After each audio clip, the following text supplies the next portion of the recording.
You all were here for the last hearing and what happened, and I think as time went on and there was some reflection on all parties' parts, so they reached out and wanted to sit down and have a conversation, which, that's not an uncommon thing at the Nevada Athletic Commission. I think you don't really hear about a lot of that, but we have a lot of discussions with fighters that are not in this room on all kinds of issues. So he requested that. We, of course, our door is open to any fighter who wants to meet with us about anything. That's our job. So he made the trip to come over here, and we sat down. We had a very productive meeting. I think that there were some things that I, as the Nevada State Athletic Commission chairman, looked at that I thought we should have done different. I thought we could have done better. And he pointed out some things, I think, on his part that he felt he could do better. And I think that a rehearing was the exact correct action here, based on how the last meeting. The last decision was made, and so that's how we got to this point. I don't have the authority to grant the rehearing. I only have the authority to put it on the agenda, and I think today was pretty obvious that I think a lot of the commissioners felt the same way, that the last hearing was not where I thought we should be or where they thought we should be. So you saw what happened here today, and that's really how we got here. You weren't on the phone with him last night. You just heard about what that conversation went like, correct? Last night, what about? There was a conversation that was talked about how he was very apologetic on the phone. You weren't on the line for that conversation, correct? The last meeting, I think he's talking about. I have no idea. I think he means at the original hearing. Oh, that's the original hearing 4 months ago, not last night. There were no conversations last night that I'm aware of. Okay, so he was on the phone today. Is there a reason he didn't speak, or are you?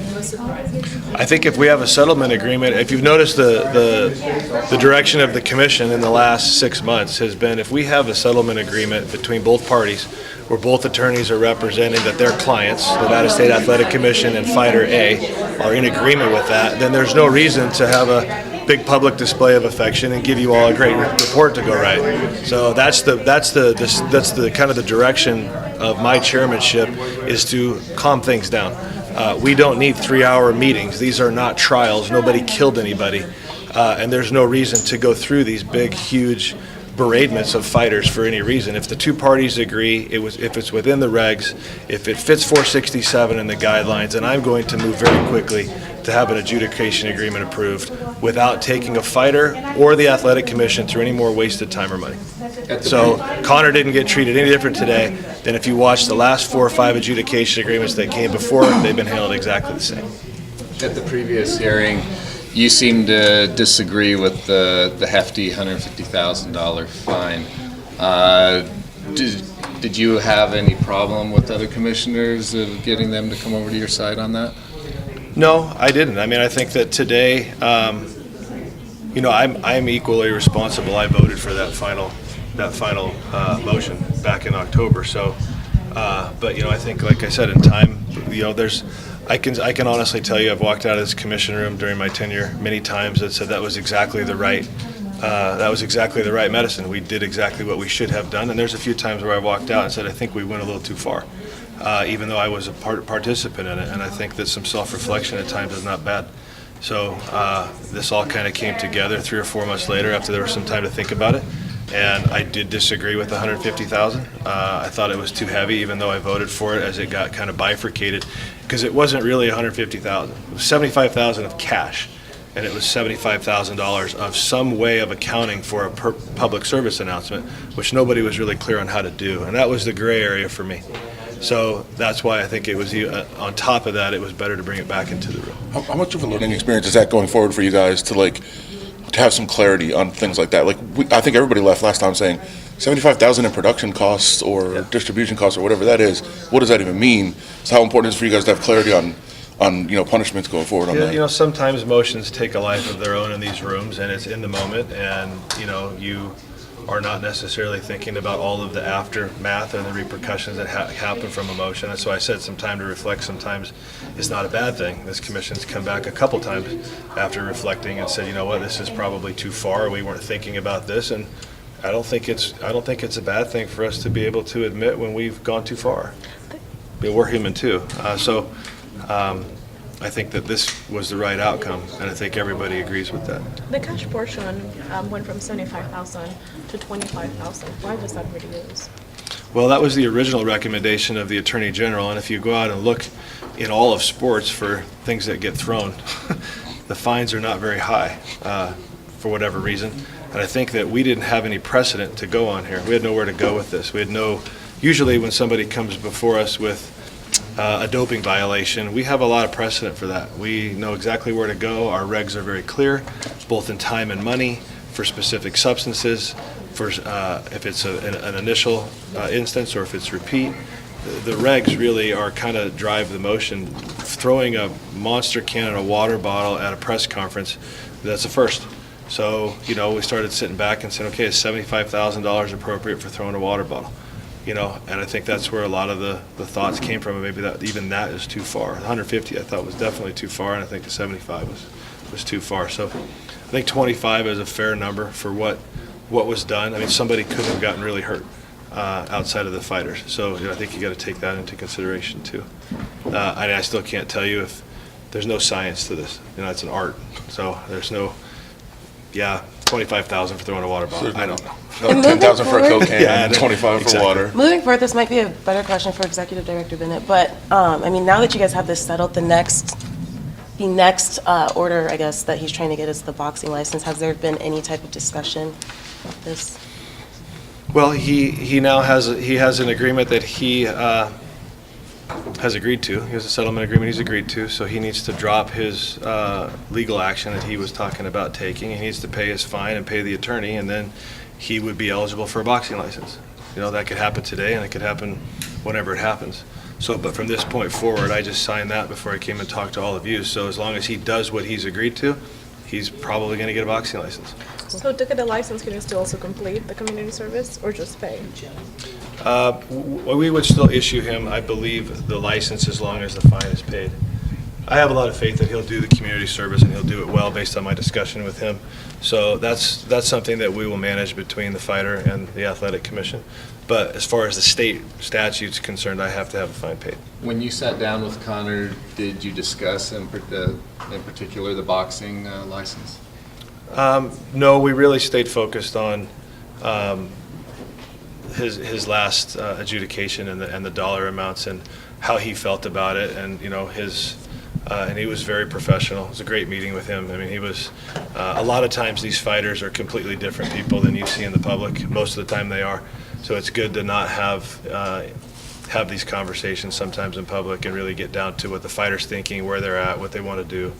I mean, there's no secret that's out there. Everybody's talking about him boxing, but we didn't get into that very Because much. he also mentioned he didn't want to fight in Las Vegas again after the last hearing. He can fight wherever he wants and wherever his promoter wants to fight him. So our door's always open. We'd love to have him in Nevada, but if he chooses to fight elsewhere, those are his decisions. Is there anything you could say to the casual UFC fan watching at home who speculates that this reduction of the fine is related to that comment? The fact that he may never fight in Las Vegas again? I mean, what do you say to the people who think, oh, they're just lowering the fine because they want him to fight here? I think everybody out there is going to think what they want.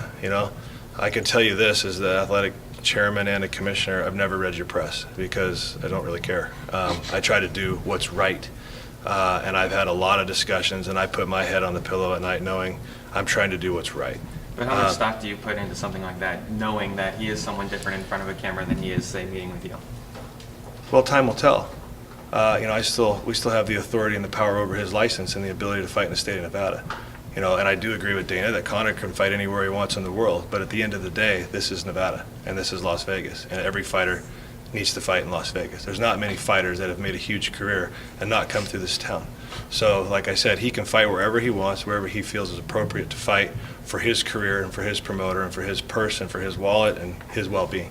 But I believe in time, all fighters will find their way to Las Vegas. So, and I think he wants to fight in Las Vegas. My conversations with him, I think he was upset. I think he was emotional. I think he said some things that maybe he didn't either want to say or regretted saying. You can ask him that. But he's got a multi-million-dollar home here. He's here a lot. I think he's made a lot of investment here. And his promotion that he's currently under contract in has made a huge investment to fight here at T-Mobile.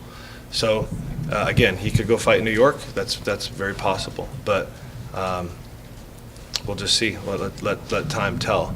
But I really don't think a $50,000 reduction in his fine is going to make a decision on him doing a $400 or $500 million mega fight in boxing and where it's going to happen. That wouldn't be a really smart business decision. He'll probably fight wherever they can make the most amount of money. That's usually what this comes down to. I know Cormier and Jones did their community service back home. Does Conor have to be here? Can it be wherever? No, he can do it in Dublin, and I think that was pretty clear to me today. The executive director does an excellent job of monitoring these fighters and what they do, and making sure that it happens, whether it's documentation, affidavits, sometimes videos, so we know what they're doing. And I think he'll be all over that, and I think Conor knows we'll hold him to that. And once a boxer is licensed, are they licensed to box anybody professionally, or would it have to be specifically sanctioned to be McGregor Mayweather? The bout will still have to be approved. Just have the boxing license is one thing, but there still would need to be an approval of a date.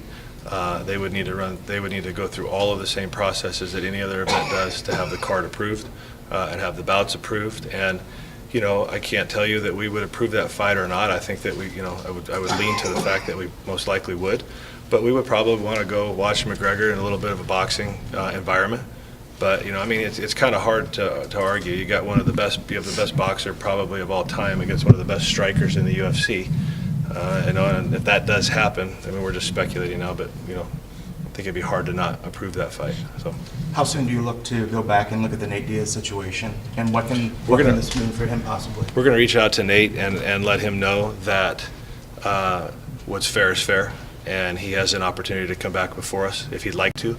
And we'll make that as painless and as cheap as possible to get, I think that what you heard Attorney General Bateman talk about today was not a percentage of the purse, but a fine that's equivalent and equal for the action taken. So if we were to do that, then you could speculate right now that the commission would probably have some sort of reduction, some sort of refund coming back to Nate. Okay, that was a question. Yeah, I thought you said he paid already. Yeah, he did. He didn't have any, his was done and done. He was heard, done, finished, check got sent in, and over. So we do have a refund process if we did rehear it. I just want to make sure. My number one goal is fairness, and I don't want to. Sometimes we've gotten out, and I think to the earlier question, the public might see us getting really lopsided on some of these things, and I'm really trying to bring that in and keep it on the rail and make sure that it's fair for all the fighters. And if we do something for one, like we did today, we need to be fair to the other.